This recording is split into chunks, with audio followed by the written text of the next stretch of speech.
আসসালামু আলাইকুম এভরিওয়ান। আজকে চলে আসলাম স্প্যানার বাইক সার্ভিসিং সেন্টারে। তো অনেকদিন ধরেই ভাবছি বাইকটাকে একটা সার্ভিস দেওয়াবো।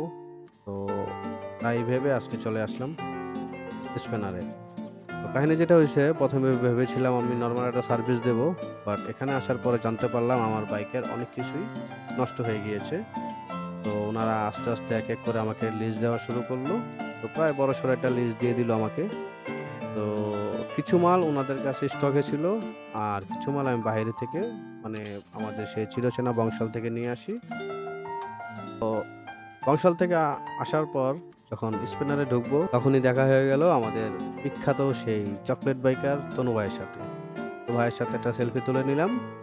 দেন আমার বাইকের সামনে গিয়ে আমি বাহিরে থেকে যে মালগুলো আনলাম সেগুলো এখানে রাখলাম। এরপরে আস্তে সার্ভিস শুরু হয়ে গেল।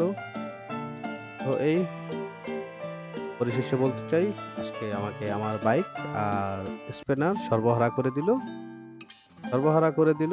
আমার স্পিনারের সার্ভিসিং অ্যান্ড উনাদের যে বিহেভিয়ার দোনোটাই ভালো লেগেছে। স্পিনারের সার্ভিস ইজ টু গুড। তো টাটা, বাই।